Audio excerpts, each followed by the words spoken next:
हौसला रखो प्रफुल्ल, हम थोड़ी देर में पहुंचने वाले हैं। डॉक्टर साहब कितना टाइम लगेगा? और जल्दी पहुंच जाएंगे। हौसला रखो प्रफुल्ल, मैं तुम्हें कुछ नहीं होने दूंगी प्रफुल्ल। ये अपराधी लोग हैं ना, कुछ ही बहाने बनाते हैं। हार्ट अटैक हो गया ताकि बस कानूनी कार्रवाई ना। पता है ये मामला है वैसे भी हॉस्पिटल के मालिक का, डॉक्टर रंजीत के। डॉक्टर रंजीत ही है ना?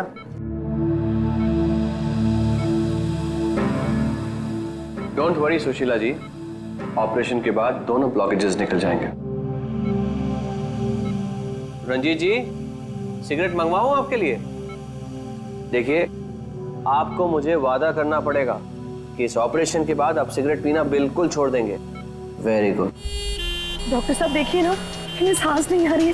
प्रफुल्ल, मैं तुम्हें कुछ नहीं होने दूंगी, मैं हूं ना। हम बस थोड़ी देर में पहुंचने वाले हॉस्पिटल। प्रफुल्ल, सब कुछ ठीक हो जाएगा, मैं हूं ना। डॉक्टर साहब जल्दी करिए।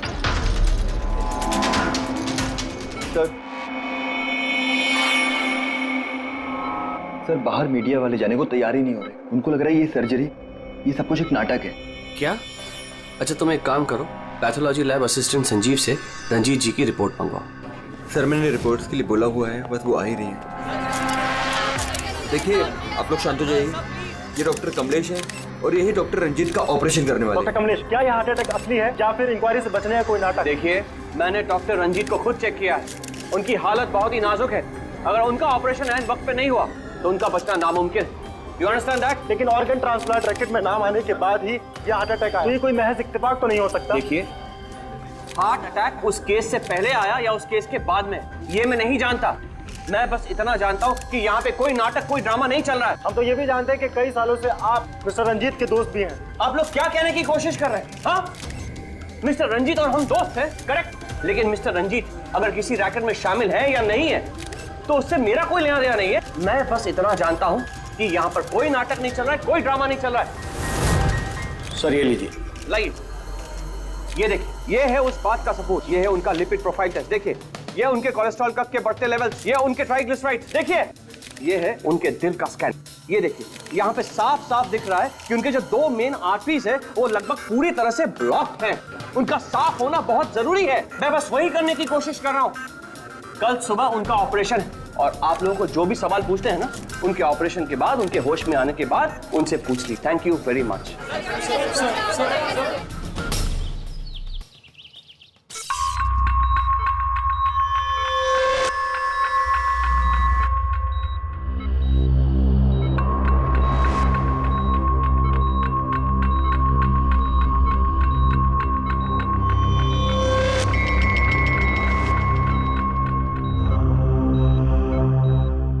Well done team, operation successful हुआ।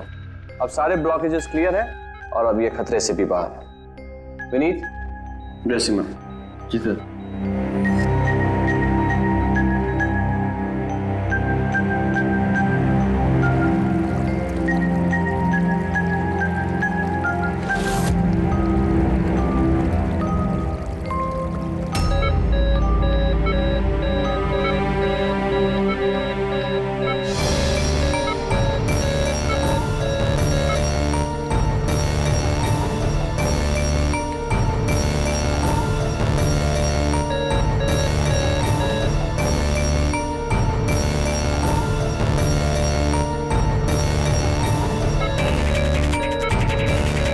सर इन्हें हार्ट अटैक आया है।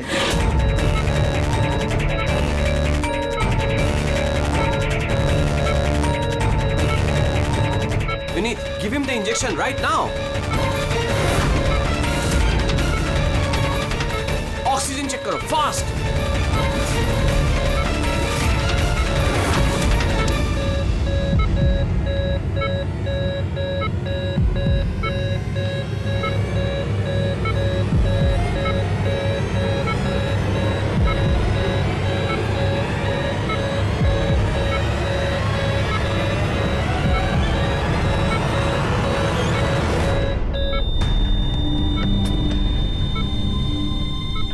ये कैसे हो गया? हम इन्हें बचा ना पाए।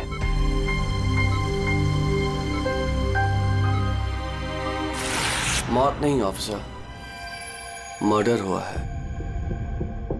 मर्डर? जी। पर डॉक्टर रंजीत की मौत तो हार्ट अटैक से हुई है ना? हार्ट अटैक तो हुआ है लेकिन अपने आप नहीं हुआ है। क्या मतलब? आइए मैं आपको दिखाता हूँ, आइए। ये देखिए सर, ये है रंजीत के दिल का स्कैन जो उसकी सर्जरी के पहले किया गया था। ये 2 आर्टरीज, ये पहली वाली लगभग 50% ब्लॉक्ड है जबकि दूसरी वाली 80% ब्लॉक्ड है। और ये दूसरा स्कैन देखिए सर, जो सर्जरी के तुरंत बाद ही लिया गया था, जिसमें कोई ब्लॉकेज बिल्कुल नहीं है। इसका मतलब ये हुआ कि हमारा ऑपरेशन सफल था। लेकिन फिर अचानक डॉक्टर रंजीत को दिल का दौरा पड़ा और हम उन्हें बिल्कुल बचा ना सके। तो इसीलिए आप कह रहे हैं कि रंजीत को हार्ट अटैक नहीं बल्कि किसी ने मारा है? सर, मुझे पूरा यकीन है कि डॉक्टर रंजीत की हत्या ही हुई। अब चौंकाने वाली बात यह है कि यहां पे एक ब्लॉकेज है जो सर्जरी से पहले किए हुए स्कैन में था ही नहीं, और इसी की वजह से हार्टरी में 100% ब्लॉकेज हुआ, जिसकी वजह से फाइनली डॉक्टर रंजीत की मौत हो गई। हाँ मगर डॉक्टर साहब, कभी कभी सर्जरी के वक्त भी तो खून का थक्का आ जाता है, उसकी वजह से हार्ट अटैक आया होगा। होता है सर, लेकिन इतना बड़ा ब्लॉकेज यूं मिनटों में नहीं बनता, इसके लिए सालों लगते हैं सर। सुबह के 7 बजे जब हमने ये पहला स्कैन निकाला था तो इसमें कोई ब्लॉकेज बिल्कुल नहीं था सर। महज 15 से 20 मिनट के अंदर अंदर इतना बड़ा ब्लॉकेज कैसे बन सकता है सर, बताइए। डॉक्टर साहब, क्या कोई ऐसे किसी की आर्टरी ब्लॉक कर सकता है? किसी ने कैसे ऐसा किया होगा ये तो मुझे भी नहीं पता। वो हम पता लगा लेंगे डॉक्टर साहब, लेकिन आप सिर्फ इतना बताइए, किसने किया होगा, ये कौन कर सकता है, बताइए। मुझे नहीं लगता कि रंजीत जैसे भले आदमी के साथ ऐसा कोई कर सकता है। और सब जहां तक हमें मालूम है, डॉक्टर रंजीत वही है ना जिनके ऊपर ऑर्गन ट्रांसप्लांट के मामले में गड़बड़ी करने का केस चल रहा है? हाँ चल रहा है, लेकिन उसके बारे में मुझे कोई जानकारी नहीं। चलो, thank you doctor. Abhijeet, body को फोरेंसिक लैब भेज दो, डॉक्टर साळुंखे को पूरी बात डिटेल में बता देना। Very interesting. I know. Boss, doctor Kamlesh का शक एकदम सही था। रंजीत का खून ही हुआ है, उसकी आर्टरीज में ब्लॉकेज था नहीं, ब्लॉकेज करवाया गया। ब्लॉकेज करवाया गया मतलब? बहुत चौंकाने वाली बात है। क्या कुछ नई बात बताया आप? नई बात बताता हूँ, आइए। ये देखो बॉस, ये इंसान का दिल है और ये है वो ब्लड वेसल्स, आर्टरीज, जिनकी वजह से दिल में खून आता जाता है। अब ये आर्टरीज 2 तरीके से ब्लॉक हो सकती है बॉस। या तो खून में कोलेस्ट्रॉल की मात्रा ज्यादा हो जाए और आर्टरीज में प्लाक जमा हो जाए। ये देखो इसका क्रॉस सेक्शन, ये प्लाक इकट्ठा हो गया, प्लाक इकट्ठा हो गया है और आर्टरीज ब्लॉक हो गई। दूसरी वजह, किसी भी कारण से खून का थक्का जम जाए और आर्टरीज को ब्लॉक कर देना। अब इसकी सर्जरी में ये जो 2 ब्लॉकेजेस थे, ये तो सर्जरी के दौरान क्लियर हुए थे, ठीक है, लेकिन फिर भी इसकी मौत हुई हार्ट अटैक की वजह से ही हुई। और वो है ये तीसरा आर्टरी का ब्लॉक, जिसकी वजह से हार्ट अटैक हुआ। और इस ब्लॉक की कोई और ही वजह है बॉस। ब्लॉक की वजह कुछ और है मतलब? इसकी वजह है पॉलीएक्रिलेट पॉलीमर। Polyacrylate polymer? ये कोई खतरनाक केमिकल है क्या? नहीं फ्रेडी साहब, ये केमिकल तो ऑलमोस्ट हर घर में मौजूद होता है। मैं दिखाती हूँ आपको। ये डायपर देख रहे हैं, ये केमिकल हर डायपर और सैनिटरी नैपकिन के अंदर होता है और इसका काम है किसी भी लिक्विड या तरल पदार्थ को जेल में बदलना। ये है पॉलीएक्रिलेट पॉलीमर के क्रिस्टल्स। अब मैं इसको के ऊपर पानी डालती हूँ।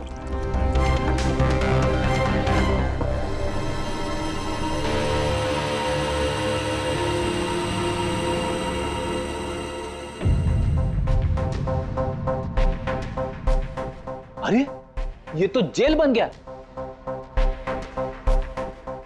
तारिका जी, ये कोई जादू है क्या? जादू नहीं फ्रेडी, साइंस।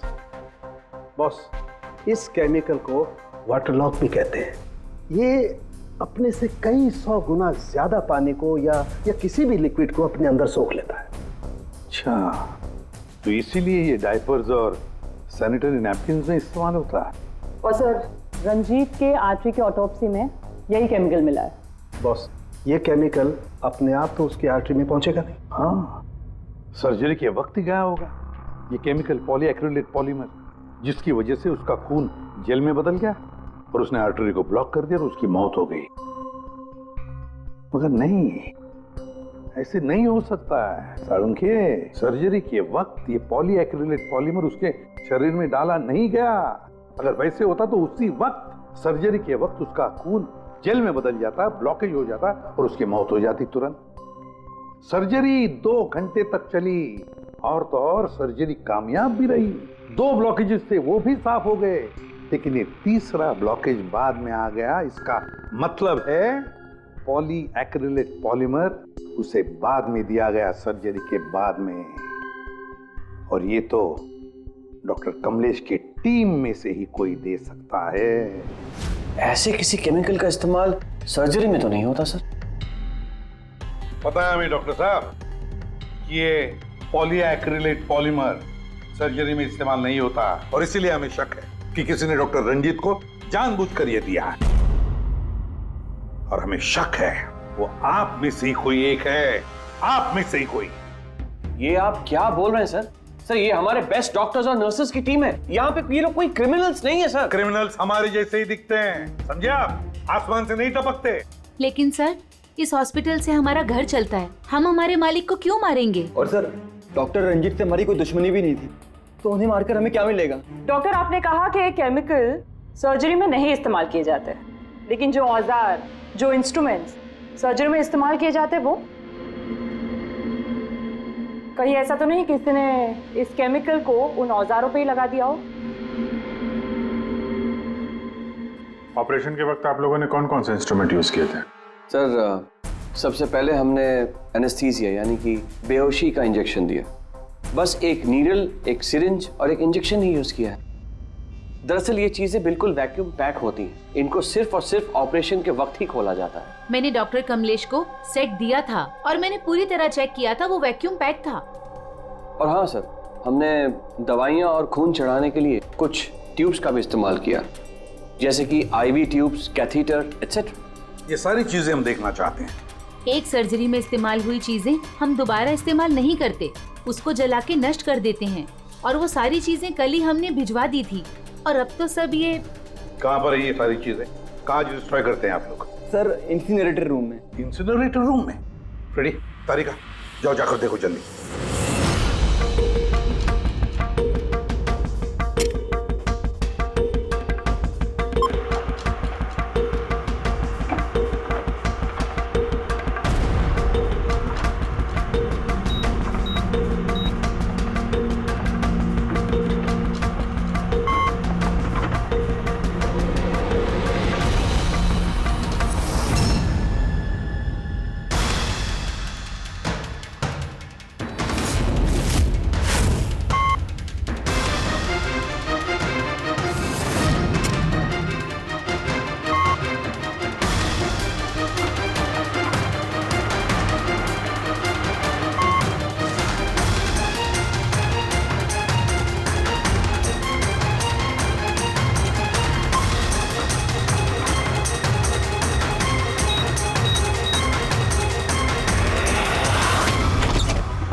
इसे जल्दी से बाहर निकालो, हम लोग सीआईडी से। चलो निकालिए बाहर।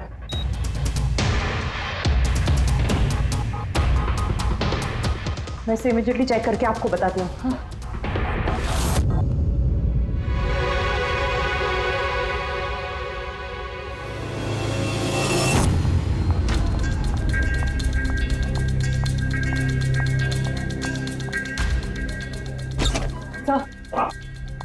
सर, एक IV ट्यूब, IV बैग और एक सेंट्रल लाइन में से मुझे पॉलीएक्रिलेट पॉलीमर के ट्रेसेस मिले हैं। क्या?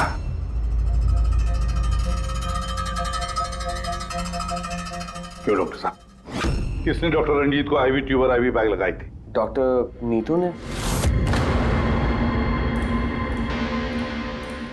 जी सर, मैंने ही उनको सेंट्रल IV लाइन लगाई थी, पर मुझे नहीं पता कि उसमें वो केमिकल कैसे आया। आपको नहीं पता तो किसको पता है? उस ट्यूब में हमें केमिकल के ट्रेसेस मिले हैं, तो ट्यूब आपने लगाई थी। देखो डॉक्टर नीतू, क्यों किया तुमने ये? क्यों किया? सर आप प्लीज मेरा विश्वास कीजिए, मैंने ऐसा कुछ नहीं किया है। और मैं ऐसा क्यों करूंगी सर? सर मैं एक गोल्ड मेडलिस्ट स्टूडेंट हूँ, डॉक्टर बनना मेरा सपना था और ये मेरी पहली जॉब है। रंजीत सर को मार के मुझे क्या मिलेगा सर? एसीपी सर, मैं आपसे हाथ जोड़कर विनती करता हूँ कि प्लीज आप हम में से किसी पे शक मत कीजिए। हम में से ऐसा कोई नहीं कर सकता। आप खुद ही सोचिए, अगर हम में से किसी ने भी ऐसा किया होता तो हम खुद आपको यहाँ क्यों बुलाते? बस वो केमिकल आईवी ट्यूब और आईवी बैग में से मिला है, और वो डॉक्टर नीतू ने लगाया था। अगर डॉक्टर नीतू ने नहीं लगाया तो फिर और किसने लगाया? है कोई जवाब?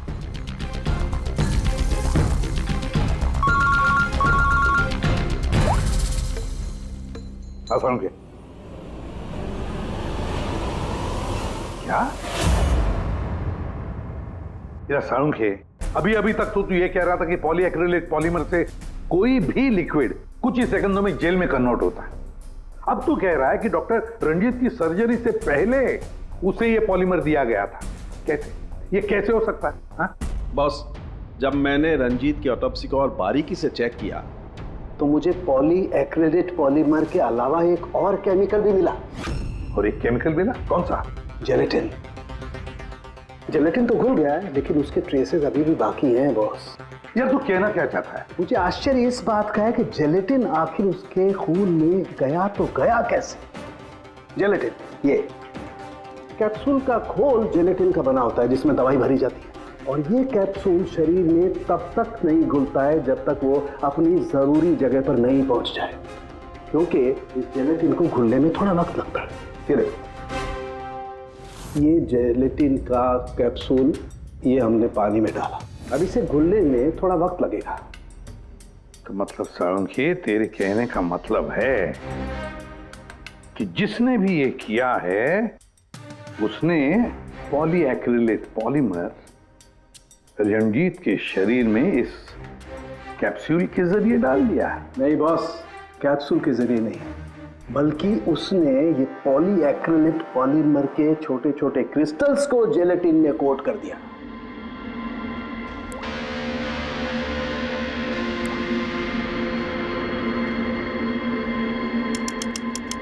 वो नहीं चाहता था कि ये केमिकल तब तक डिसॉल्व हो जब तक वो दिल में नहीं पहुंच जाए। उसे सब कुछ पता था, जेलेटिन के घुलने का वक्त, केमिकल के दिल तक पहुंचने का वक्त, सब कुछ जानता था वो। इसीलिए उसने बहुत होशियारी के साथ ये प्लान बनाया और कामयाब भी हो गया। इसीलिए आपको लग रहा है कि ये काम ऑपरेशन थिएटर में नहीं हुआ है? हाँ सर, तो हमारे कैलकुलेशन के हिसाब से ये केमिकल सुबह 4 से 5 बजे के बीच रंजीत के आईवी ट्यूब या सेंट्रल लाइन में डाला गया था, जबकि ऑपरेशन हुआ 7 बजे। फिर पता लगाते हैं सुबह 4 और 5 बजे के बीच कौन गया था डॉक्टर रंजीत के रूम में। सर उस वक्त मैं घर पे था। और आपकी टीम? सर सुबह 6 बजे से पहले हम में से कोई हॉस्पिटल नहीं आया, और सुबह 6:30 बजे मेरी टीम सर्जरी के लिए रंजीत के वार्ड में गई। वैसे रंजीत ऑर्गन ट्रांसप्लांट के रैकेट में अपने फंसा था, तो जाहिर सी बात है कि उसके कुछ दुश्मन भी होंगे। तो ये सारा मामला इलीगल ऑर्गन ट्रांसप्लांट का ही है? हाँ? सर मुझे इसके बारे में तो ज्यादा जानकारी नहीं है, लेकिन लोगों ने कंप्लेन की है कि रंजीत ऑर्गन ट्रांसप्लांट की लिस्ट में धांधली किया करता था। सर कैसी लिस्ट? जब भी किसी मरीज को अपने शरीर का अंग बदलना होता, उसे जरूरत होती एक ऐसे डोनर की जिससे वो अंग लिया जा सके। कई बार ऐसे मरीज महीनों यहाँ तक कि सालों साल भी डोनर का इंतजार करते हैं। ऐसे मरीजों की एक लिस्ट होती है, और जैसे ही डोनर मिल जाता है उस लिस्ट के हिसाब से पहले और बाद में उन्हें वो अंग दे दिया जाता है। लेकिन लोगों की ये कंप्लेन रही है कि डॉक्टर रंजीत जरूरतमंद मरीजों को वो अंग न देकर अमीर और पैसे वाले मरीजों को भारी कीमत पर वो अंग बेच दिया करता था। लेकिन इससे पहले कि इस केस का कोई भी निष्कर्ष निकल था, किसी ने डॉक्टर रंजीत को ही मार दिया।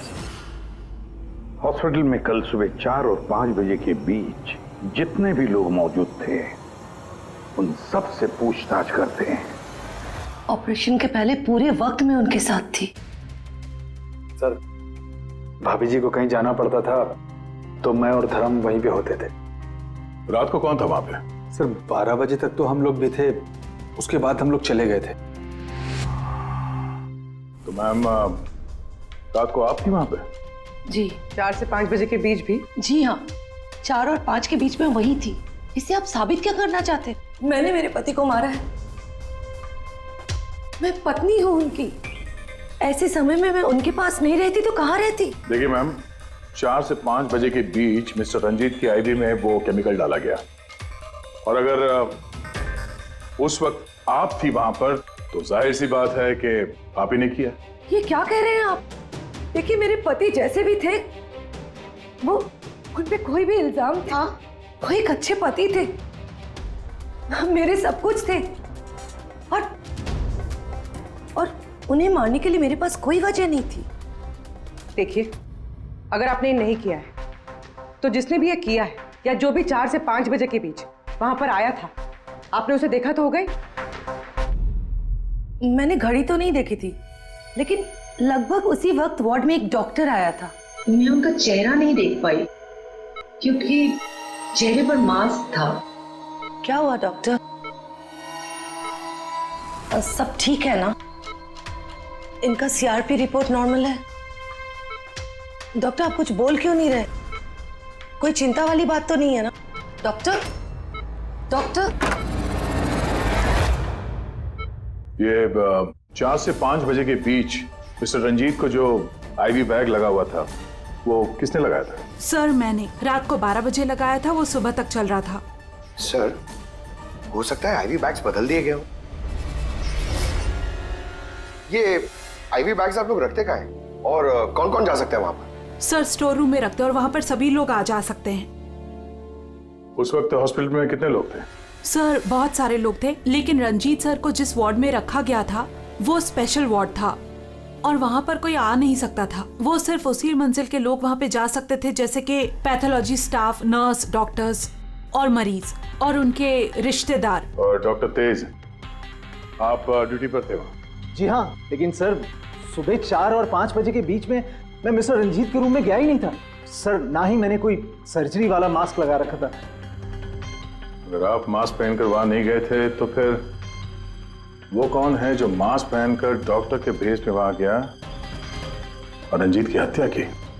सर, ये जैसे कह रही हैं कि हॉस्पिटल स्टाफ के अलावा मरीज और उनके साथ आए हुए लोग भी थे, कहीं उनमें से तो कोई एक नहीं?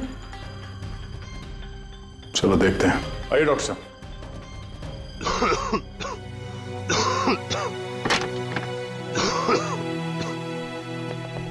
सर इस वार्ड में वो मरीज हैं जो कल भी एडमिट थे।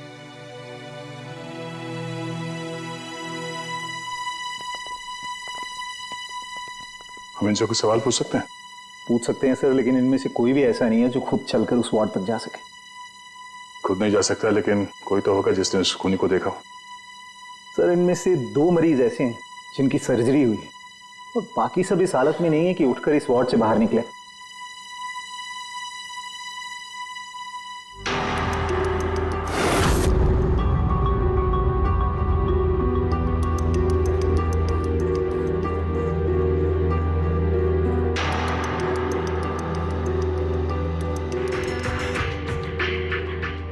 बस इतने ही मरीज हैं, इनके अलावा कोई और? मतलब कोई ऐसा जो कल यहाँ पर था मगर अभी नहीं है? हाँ सर, एक आदमी था जो मिस्टर रंजीत की सर्जरी से 1 रात पहले आया। उसे सीने में दर्द की प्रॉब्लम थी। हम लोगों ने सारे टेस्ट किए, लेकिन सारी रिपोर्ट नॉर्मल आई सर। हौसला रखो प्रफुल्ल, सब कुछ ठीक हो जाएगा। मर गया डॉक्टर साहब अभी आते ही होंगे। बुलाओ डॉक्टर। हौसला रखो ना, हौसला रखो। डॉक्टर साहब देखिए ना, इतना दर्द हो रहा है। डॉक्टर मैं चेक कर लेता हूँ। बहुत दर्द है डॉक्टर। देखिए ईसीजी, एंजियोग्राम सब नॉर्मल है। मुझे नहीं लगता इन्हें कोई हार्ट की प्रॉब्लम है, मुझे लगता है इन्हें गैस की प्रॉब्लम है। मैं कुछ दवाइयाँ लिख देता हूँ, आप इन्हें घर ले जा सकते हैं। घर? नहीं डॉक्टर साहब, मैं कोई रिस्क नहीं लेना चाहती। आप कम से कम रात भर तो इन्हें यहाँ रहने दीजिए ना। देखिए मुझे नहीं लगता इसकी जरूरत है, लेकिन अगर आप फिर भी कहती हैं, नर्स इन्हें एडमिट कर लीजिए। Don't worry, he will be okay. ये प्रफुल्ल हॉस्पिटल से डिस्चार्ज कब हुआ? सर यही कोई 9:30-10 बजे। 9:30-10 बजे। पंकज, इस प्रफुल्ल के बारे में पता करो और यहाँ हॉस्पिटल में उसने जो एड्रेस और नंबर दिया है उसे क्रॉस चेक करो।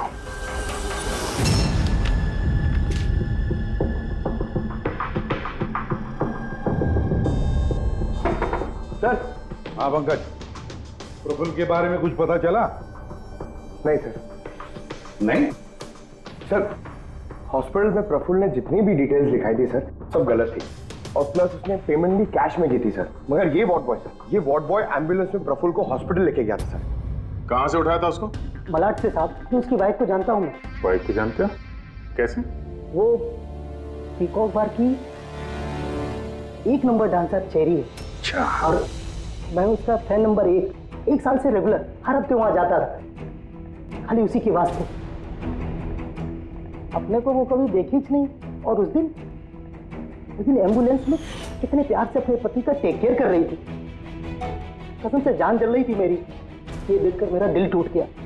तो रूपाली असल में पीकॉक बार की डांसर है सर, चेरी।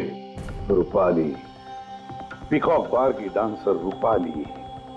रूपाली उस चेरी, इस चेरी से जाकर मिलो, अच्छी तरह से पूछताछ करो। यही हमें प्रफुल्ल के बारे में सब कुछ बता देगी।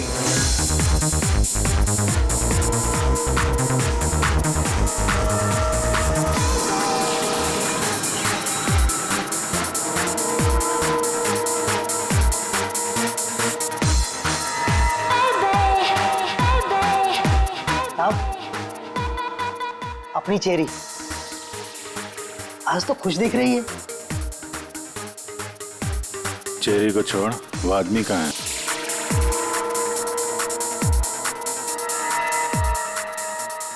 ये कहाँ जा रही है साहब?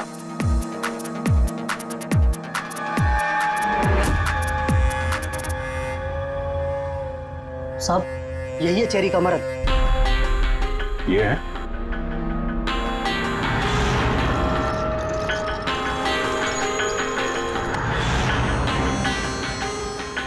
दो दिन पहले इसको हार्ट अटैक आया था।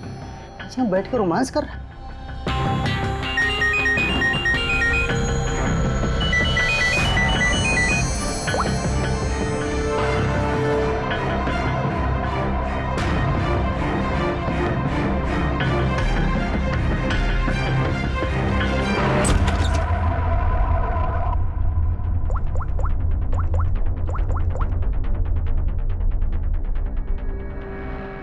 देख, मैंने काम पूरा किया ना बॉस, तो पूरा पैसा ही बनता है। सुन सुन सुन सुन, तूने कहा उसको मार डाल, मैंने मार दिया। अभी कैसे किया, क्या किया, ये सब में घुसने का नहीं है।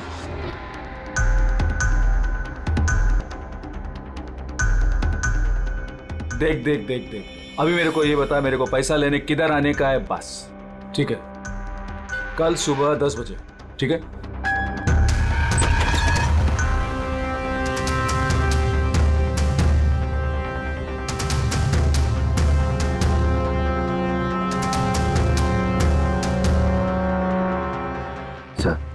इसने मान लिया कि खून इसी ने किया है सर।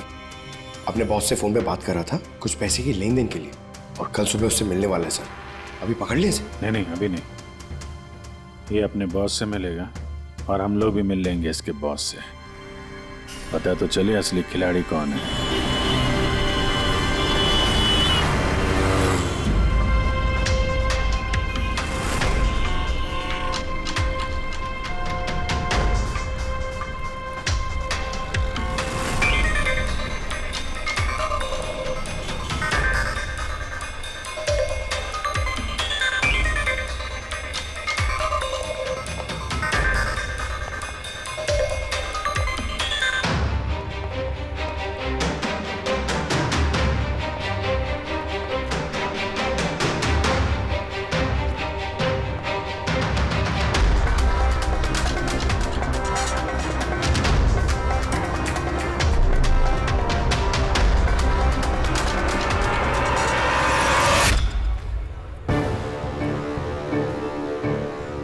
ये करने क्या आया यहाँ पे?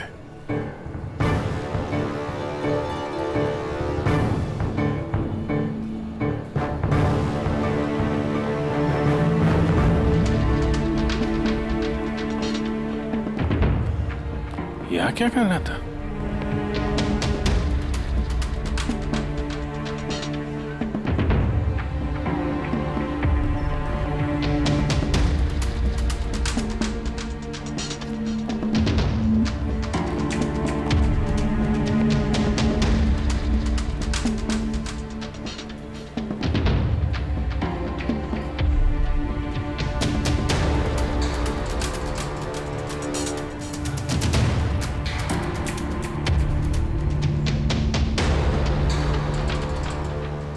आया था तो खा लिया, अभी बैग लेके जा रहा है। ये बॉस तो बहुत चालाक निकला है, इसको पकड़ते हैं। कौन हो तुम? अरे वो सब छोड़ो, पहले ये बैग, इसे खोल के दिखाओ, क्या है इसमें? अरे सामान है मेरा, क्या करने का आप लोगों को? कौन है आप लोग? सीआईडी। सीआईडी? ये बता कि रंजीत को क्यों मारा तूने? हैं? किसके कहने पे मारा? सर मेरा रंजीत को कौन सा रंजीत सर? कौन सा रंजीत?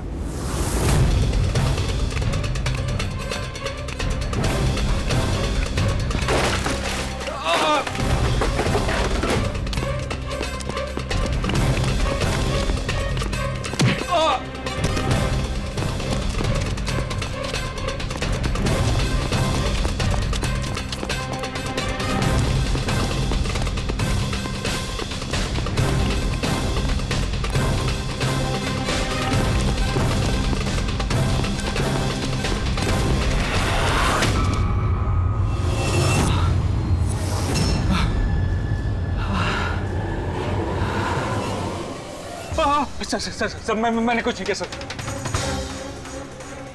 मैंने कुछ नहीं किया सर। नहीं, फोन पे तो अपना गुनाह कबूल कर चुके हो, अब जरा हमें भी बता दो। सर मैंने कोई गुनाह नहीं किया सर फोन पे सर झूठ बोला था सर, मैंने फोन पे सच बोल रहा हूँ सर। पहले झूठ बोल रहे थे कि अब झूठ बोल रहे हो? सर अभी मैं बिल्कुल सच बोल रहा हूँ आपके सामने सर मैंने कुछ नहीं किया सर, कुछ नहीं किया सर। तो वो झूठा हार्ट अटैक का बहाना करके हॉस्पिटल में भर्ती क्यों हुआ था?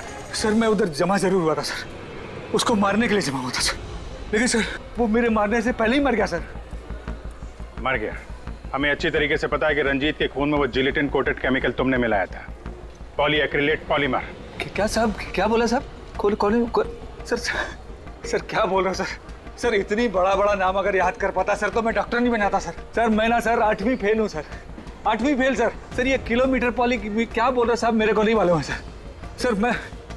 मैं उधर था, मौका मिलते ही मैं उसका गला बिला दबा के चाकू भी के अंदर करके उसको, लेकिन सर मौका ही नहीं मिला सर मौका ही नहीं मिला। वो भर्ती हो गया सर उधर, किधर जो चीर फाड़ क्या वो सर ऑपरेशन होता है ना कमरे में सर, वो उधर भर्ती हो गया सर। तो सुबह न्यूज आया सर, वो निकल लिया सर।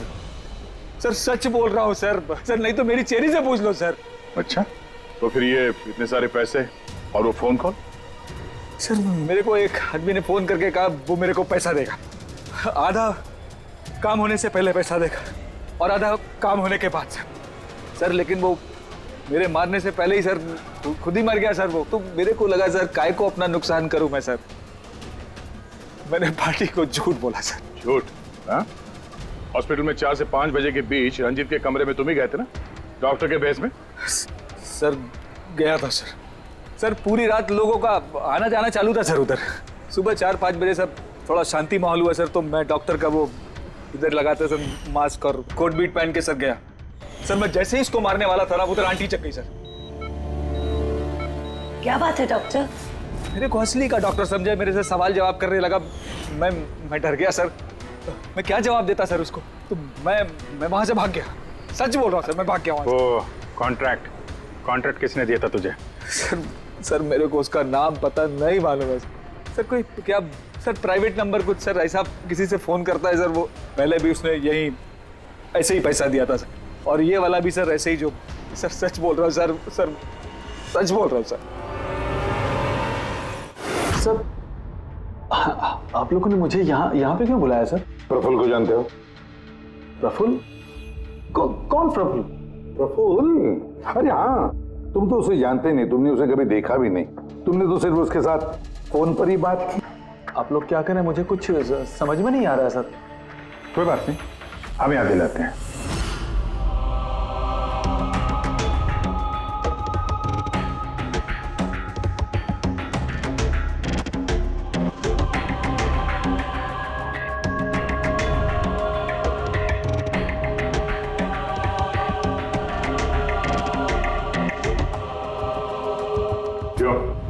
अभी भी कुछ कहना है तुम्हें?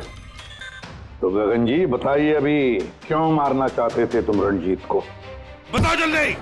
सर रंजीत साहब के साथ उस किडनी रैकेट में मैं भी था। लेकिन सर धांधली मैंने नहीं की है सर, मैं तो सिर्फ रंजीत साहब को बड़ी बड़ी पार्टियां ला कर देता था, बाकी सब तो वही किया करते थे सर। जब ये केस हो गया तो मुझे पता था कि फंसने पर रंजीत साहब सारा दोष मेरे सर पे मढ़ देंगे। इसी से बचने के लिए मैंने रंजीत साहब को मारने का प्लान किया और इसीलिए मैंने प्रफुल्ल को कांटेक्ट किया। शर्म आनी चाहिए तुम्हें, पैसों की लालच में ऐसा घिनौना काम कर दिया। तुम्हें तो कड़ी से कड़ी सजा होगी, समझे? कड़ी से कड़ी सजा। ले जाओ इसे पंकज। सर हम तो घूम फिर के वहीं आ गए। प्रफुल्ल ने हमें बताया कि उसने रंजीत को नहीं मारा, तो फिर किसने किया होगा? ये प्रफुल्ल जरूर हमसे कुछ छुपा रहा है, कुछ तो छुपा रहा है ये प्रफुल्ल। तुम्हारी नजर हर वक्त उस कमरे पर थी, तो कुछ याद है कि उस रात उस कमरे में कौन गया था, या फिर सुबह 4 से 5 बजे के बीच उस कमरे में कौन गया था? साहब, उस रात रंजीत साहब के कमरे में बहुत सारे लोगों का आना जाना लगा था और मैं तो इस मौके का इंतजार कर रहा था कि कोई ना हो और मैं अपना काम। सब 4-5 बजे के बीच स्टाफ के सारे लोग चले गए।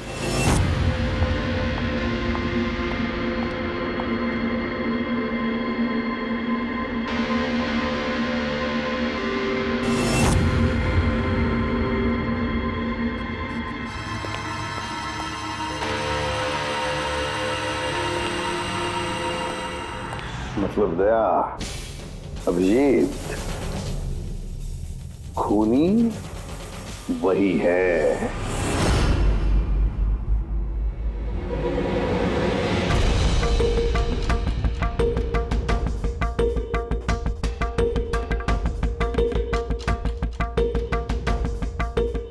प्रफुल्ल,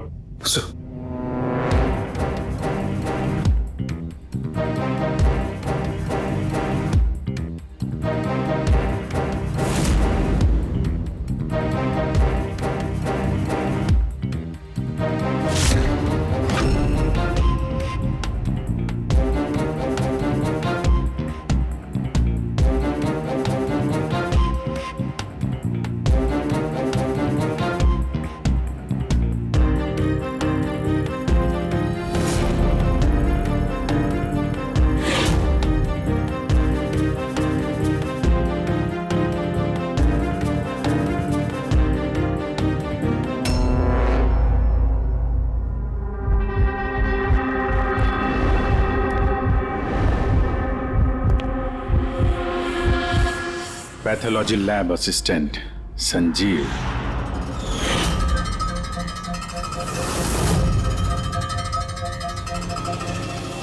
हैं सर? चलो।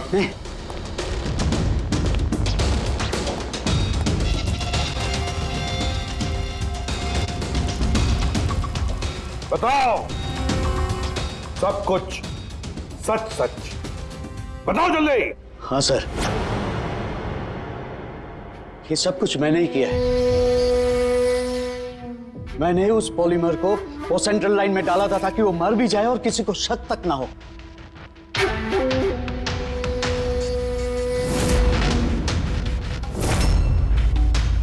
मैं तो चाहता था सर कि वो ऑपरेशन के दौरान ही मर जाए, लेकिन वो बाद में मरा है? तो क्यों मारा तुमने डॉक्टर रंजीत को? ऐसी क्या दुश्मनी थी तुम्हारी डॉक्टर रंजीत के साथ? उसने मेरी जिंदगी मुझसे छीन ली थी सर। उसने मेरी बेटी को मार डाला था सर। बेटी को मार डाला था। क्या बकवास कर रहे हो?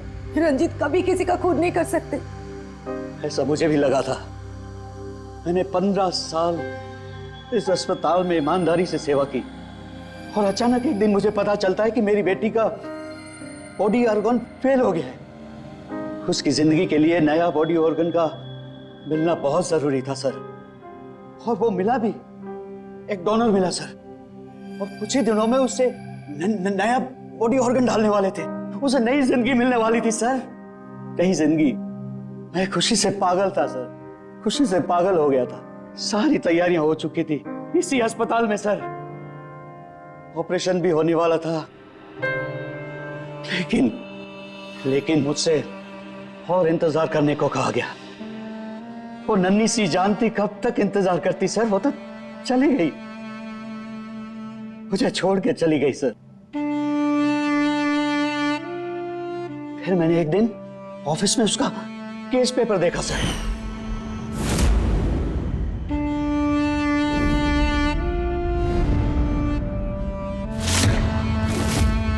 तो मुझे पता चला कि उसका बॉडी ऑर्गन तो मैच हो गया था सर, लेकिन मुझे झूठ कहा गया था कि मैच नहीं हो रहा है।